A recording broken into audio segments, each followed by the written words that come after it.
사회적 거리두기가 예전보다 길어지고 있어서 답답하실 것이라 생각합니다. 어려운 시기에 주님에 대한 믿음과 소망과 사랑이 여러분의 가정에 넘치시기를 기도합니다. 주님의 섬세한 위로와 간섭하심이 여러분의 가정에 함께 하시기를 기도합니다. 말씀을 듣기 전에 잠시 기도하겠습니다. 역사와 삶을 주관하시는 주님, 혼란의 시대에 주님을 의지하고 주님을 바라봅니다. 주의 말씀으로 우리를 위로하여 주시고 주님을 향한 믿음 가운데 소망을 굳건하게 하여 주시옵소서. 이 코로나 전국이 속히 끝나고 이제 또다시 안정된 세상이 돌아오며 저희가 함께 모여 예배하고 교제하고 봉사하며 기도하며 주님의 사랑을 나눌 수 있는 시간이 속히 오게 하여 주시옵소서. 이 코로나 바이러스로 고통당하는 많은 이들과 가정들을 긍휼히 여겨 주시옵소서. 이 시대에 불안하고 두려워하는 많은 이들에게 주님의 평안과 소망과 위로로 함께하여 주시옵소서. 생명을 살리기 위해서 애쓰는 의료진들과 또 최전선에서 봉사하는 이들에게 함께하여 주시고 그들을 보호하여 주시옵소서. 치료약과 백신을 개발하기 위해서 힘쓰고 있는 과학자들, 의료인들에게 함께하여 주시고 또 사회에 필요한 것을 공급하기 위해서 비즈니스를 열고 있는 많은 분들에게 함께하여 주시옵소서. 직장과 사업을 잃어서 어려움을 겪고 있는 분들, 하나님 그들을 위로하여 주시고 미국의 경제가 속히 안정되도록 함께하여 주시옵소서. 이 나라의 지도자들이 무엇보다도 생명의 존엄함을 바라보고 이 세태를 해결해 나갈 수 있도록 함께하여 주시옵소서. 마켓 교우들에게 안전과 건강을 지켜주시옵소서. 특별히 육신의 치유 가운데 있는 분들 주님 함께하여 주시고 주님의 권능의 손길로 함께하여 주시옵소서. 저희가 말씀을 전하고 들을 때 이 가운데 주의 성령께서 역사하시사 주의 말씀을 저희 가운데 들려주시옵소서. 예수님 이름으로 기도드립니다. 아멘. 오늘 우리에게 주시는 하나님의 말씀은 신약의 두 곳입니다. 첫 번째로는 요한복음 14장 1절부터 14절입니다. 제가 가진 성경의 페이지 171페이지입니다. 너희는 마음에 근심하지 말라. 하나님을 믿으니 또 나를 믿어라. 내 아버지 집에 거할 곳이 많도다. 그렇지 않으면 너에게 일렀으리라. 내가 너희를 위하여 거처를 예비하러 가노니 가서 너희를 위하여 거처를 예비하면 내가 다시 와서 너희를 내게로 영접하여 나 있는 곳에 너희도 있게 하리라. 내가 어디로 가는지 그 길을 너희가 아느니라. 도마가 이르되 주여 주께서 어디로 가시는지 우리가 알지 못하거늘 그 길을 어찌 알겠사옵나이까. 예수께서 이르시되 내가 곧 길이요 진리요 생명이니 나로 말미암지 않고는 아버지께로 올 자가 없느니라. 너희가 나를 알았더라면 내 아버지도 알았으리로다. 이제부터는 너희가 그를 알았고 또 보았느니라. 빌립이 이르되 주여 아버지를 우리에게 보여주옵소서. 그리하면 족하겠나이다.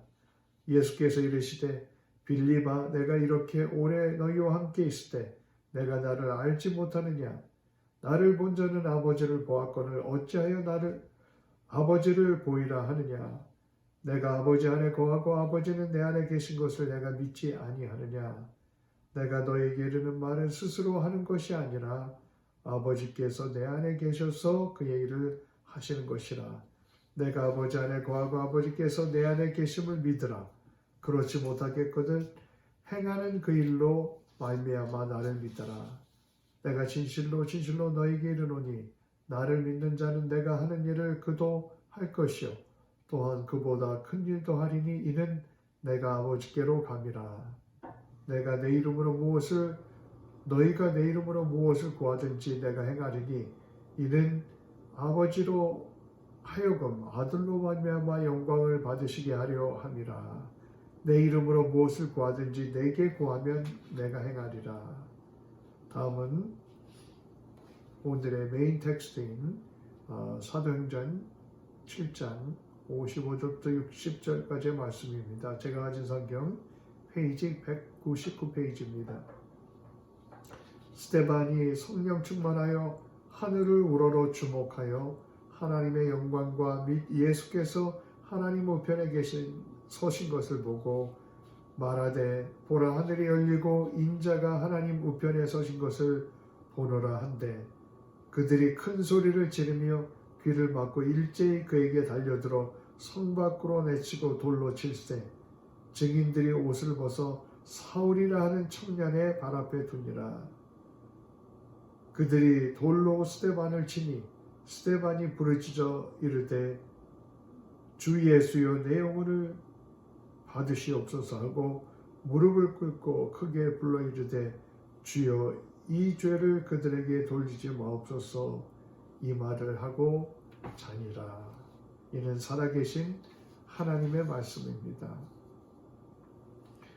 코로나 전국이 장기화되면서 많은 사람들이 답답해 합니다. 확진자는 늘어가고 있고 아직 완벽한 치료약이나 백신은 나오지 않았기에 미래에 대해서 답답해합니다.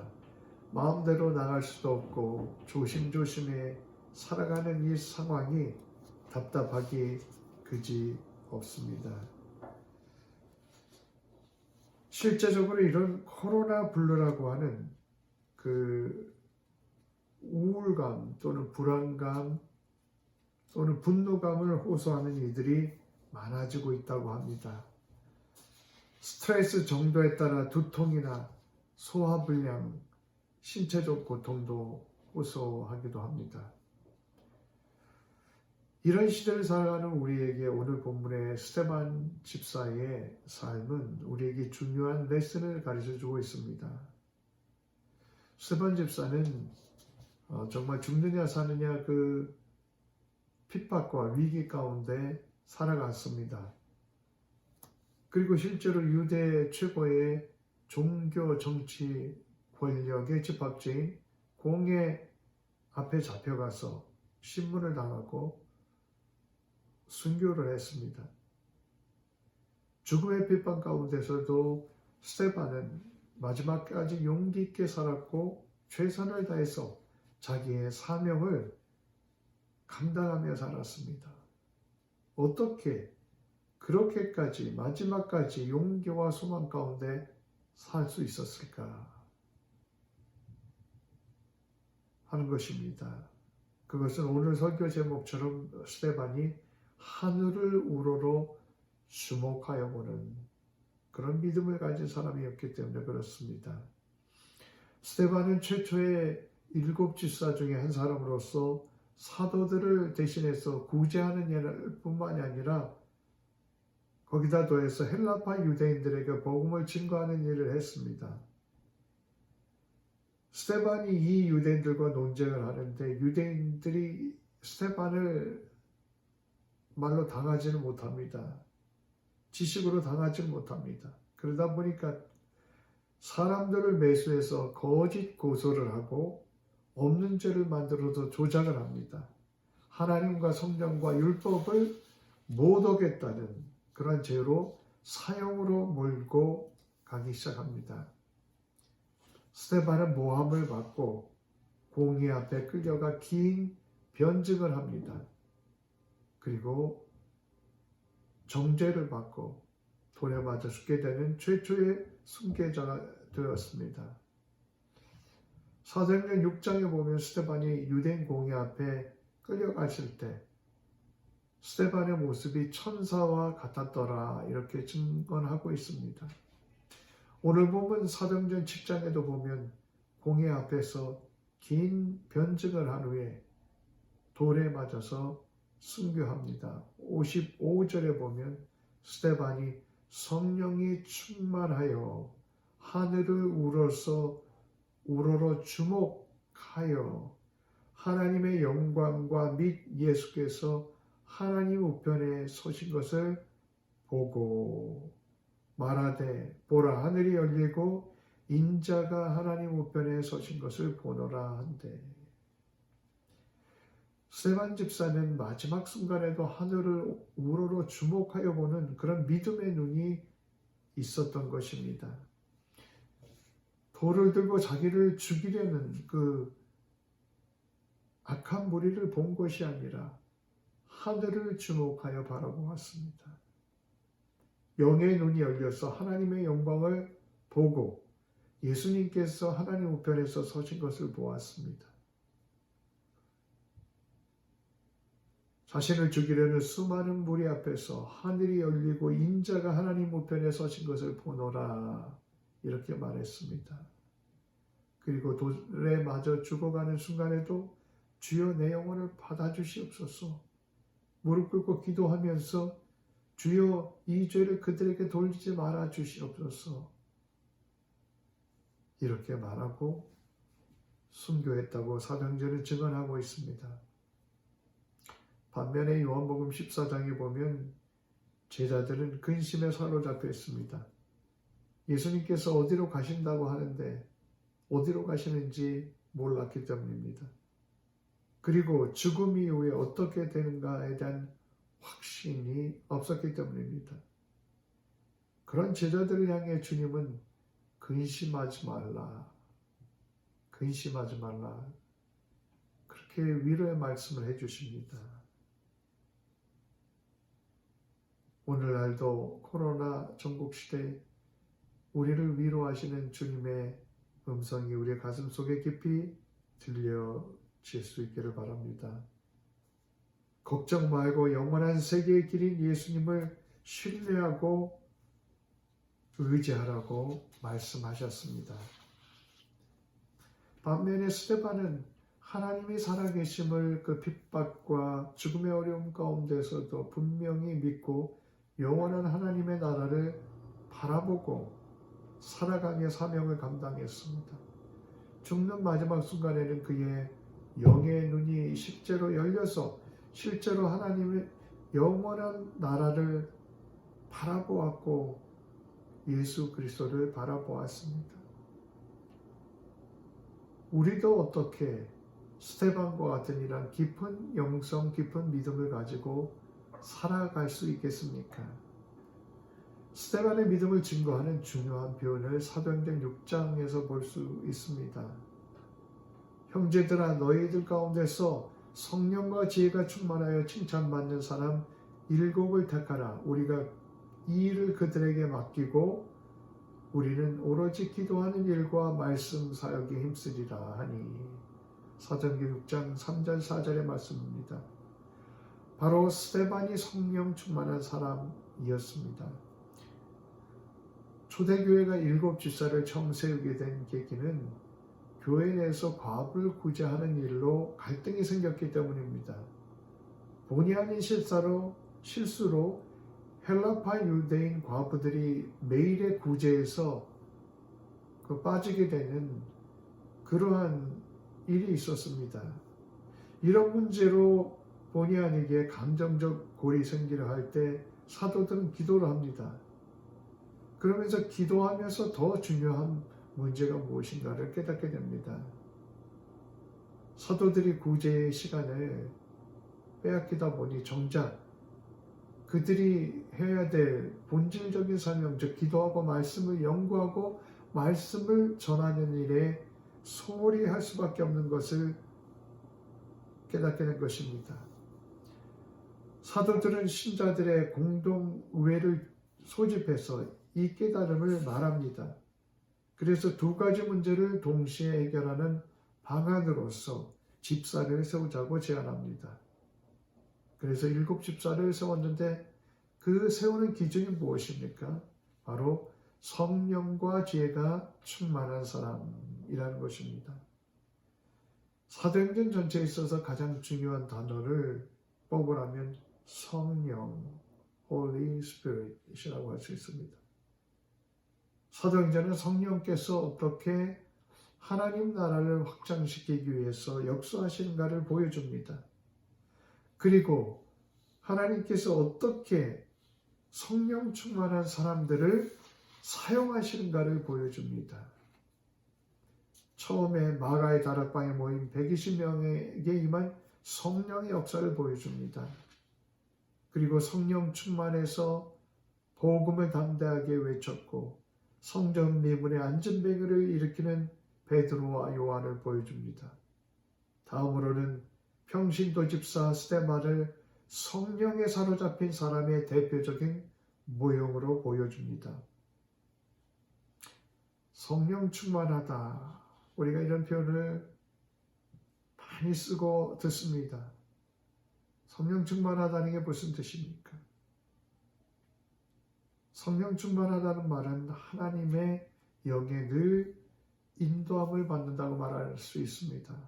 우리의 신념과 우리의 삶을 성령께서 지배하시는 그것을 바로 성령 충만하다고 말하는 것입니다.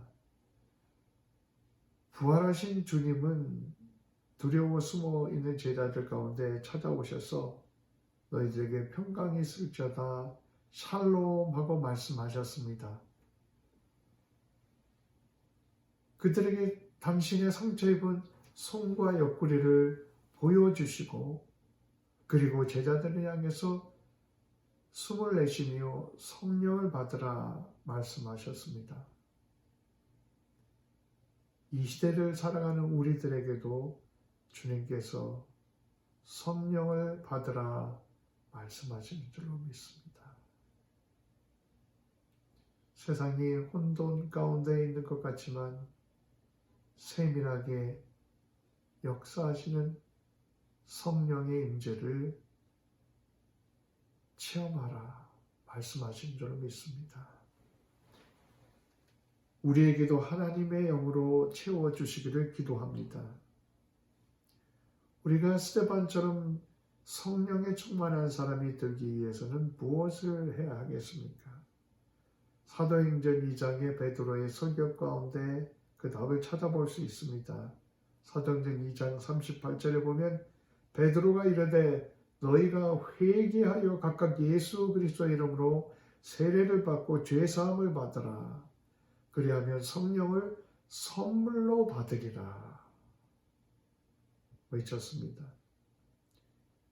우리가 진심으로 회개하고 죄 씻음을 받을 때 예수 그리스도를 진심으로 우리의 삶 속에 모셔드릴 때 하나님은 우리를 성령으로 채워주시는 분인 줄로 믿습니다.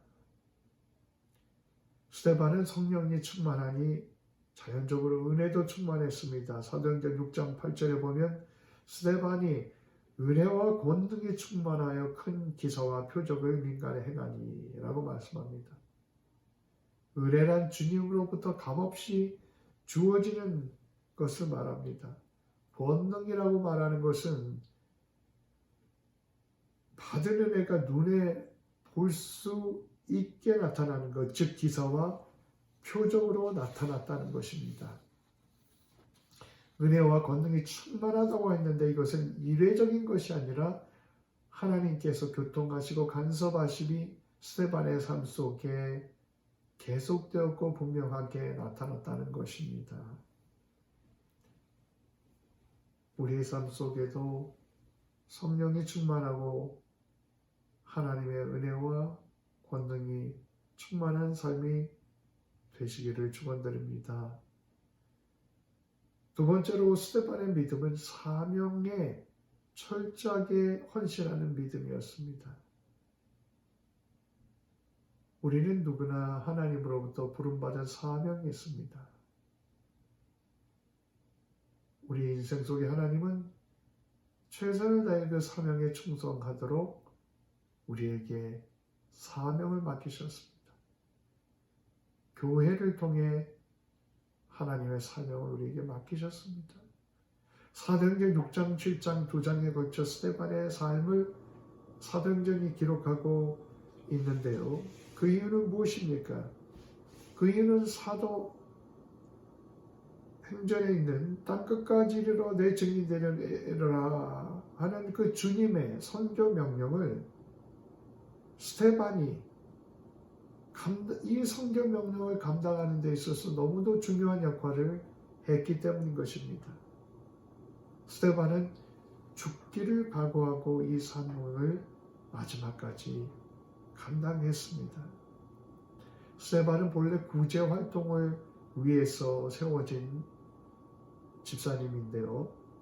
그러나 구제 사역뿐만이 아니라 말씀을 전하는 일도 했습니다. 그 이유는 스데반이 헬라 문화권에서 자라났고 헬라어를 말할 수 있었기 때문에 헬라파 유대인들에게 복음을 증거하기에 아주 적절한 사람이었기 때문입니다. 거기다가 성령과 지혜가 충만하니 최고로 적절한 사역자였던 것입니다. 구제 사역도 열심히 하고 또 시간을 내 헬라파 유대인들의 회당을 찾아가 복음을 전했습니다. 자신이 쓰임받는 곳에서 핍박을 받으면서도 이 소명을 감당했습니다.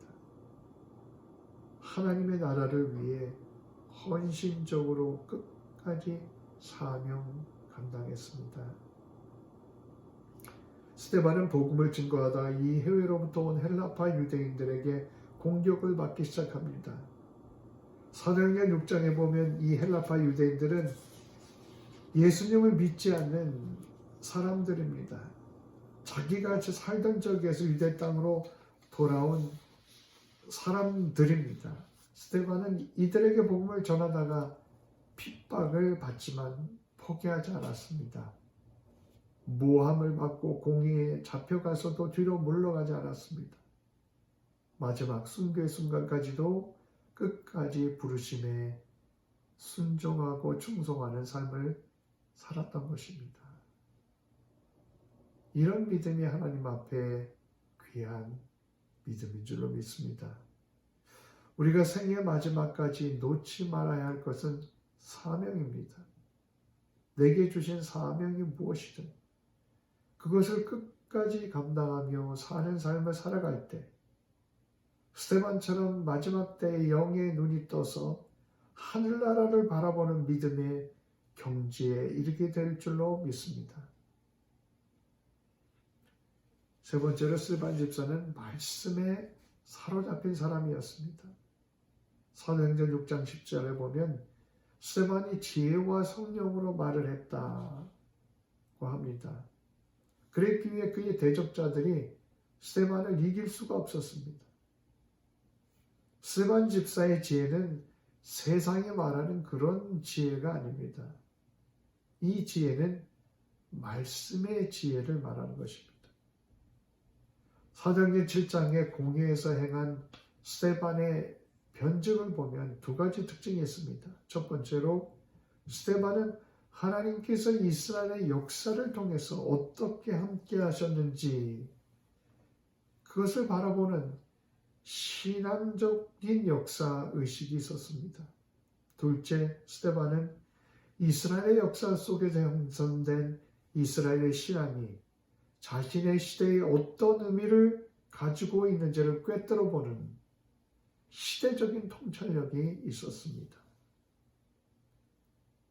스데반의 탁월한 지혜의 원동력은 하나님의 말씀으로부터 오는 것이었습니다. 스데반은 말씀의 불이 타오르는 사람이었습니다. 우리 내면이 하나님의 말씀에 사로잡힐 때 우리는 스데반처럼 깊은 믿음의 사람이 되는 줄로 믿습니다. 그러므로 이 시대에 우리가 무엇보다도 하나님의 말씀을 깊이 깨닫고 듣기 위해 기도하며 힘써야 할 줄로 믿습니다. 히브리서 4장 12절에 보면 하나님의 말씀은 살아있고 활력이 있어서 좌우의 날선 어떤 군보다 예리하여 혼과 영과 및 관절과 골수를 찔러 쪼개기까지 하며 또 마음의 생각과 뜻을 판단하시나니 라고 말씀합니다. 하나님의 말씀이 심령 깊숙한 곳에 들어가게 되니 스데반 심령 속에 불이 되었고 소망이 되었고 믿음이 되었습니다. 스데반을 도저히 어떻게 해볼 수 없는 핍박자들은 결국 권모 수술을 동원합니다. 사람을 매수해서 스데반이 율법과 성전과 하나님을 모독했다고 거짓 고소를 합니다. 이 신성 모독은 당시 유대 사회에서 돌로 쳐 죽이는 사형죄에 해당하는 제목입니다. 이런 신성 모독, 블레스피미는 군중의 분노를 자극하기에 아주 가장 확실한 죄였습니다. 당시 유대 종교 권력은 백성들이 초대교회를 칭송하고 있는 것을 알고 있었습니다. 그러니 백성의 지지 없이는 스데반을 죽일 수 없는 것도 알고 있었습니다. 그래서 사람을 매수하고 거짓 증인을 세워서 백성을 충동한 것입니다. 백성들은 그 조작과 간계와 충동질에 넘어가서 스데반을 돌로 쳐 죽이는 일에 동조합니다.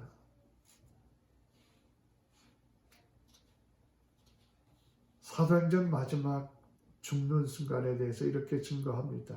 사도행전 오늘 본문 7장 55절부터 다시 봅니다. 스데반이 성령이 충만하여 하늘을 우러러 주목하여 하나님의 영광과 및 예수께서 하나님 우편에 서신 것을 보고 말하되 보라 하늘이 열리고 인자가 하나님 우편에 서신 것을 보노라 한데 하늘문이 열린다. 인자 즉 예수님이 하나님 우편에 서신 것을 봅니다. 이것이 스데반의 유언이었습니다. 우리도 이 세상 살면서 마지막 때 유언이 이와 같은 것이라면 얼마나 아름답고 멋진 생애이겠습니까? 스데반은 영원한 하나님의 나라를 바라보며 사는 사람이었습니다. 영원한 하나님의 나라를 보며 그는 이 세상에서 성령 충만한 삶을 살았습니다. 사명을 끝까지 최선을 다해 감당하며 살았습니다. 말씀의 불, 말씀의 소망을 심령에 심고 살아갔습니다. 우리도 스데반처럼 어떤 것도 흔들 수 없는 깊고 분명하고 뜨거운 믿음을 가지고 이 시대를 살아갈 수 있으시기를 축원드립니다. 기도하겠습니다. 살아계신 하나님, 답답함과 불안한 시대를 살아가는 우리에게 스데반과 같은 믿음을 갖게 하여 주시옵소서.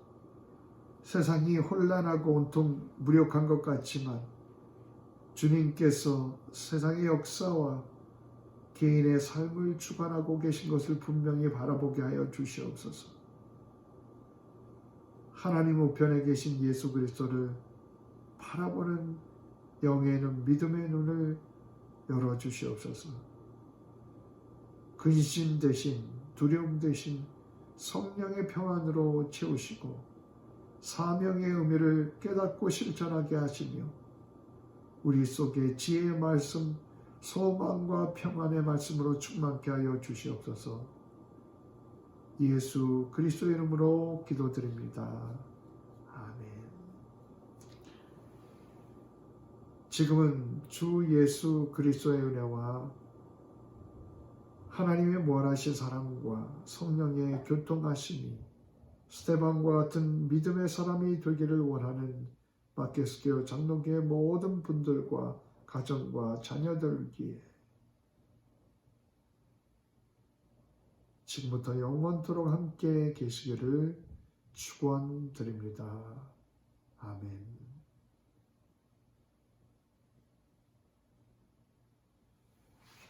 감사합니다. 평안하십시오.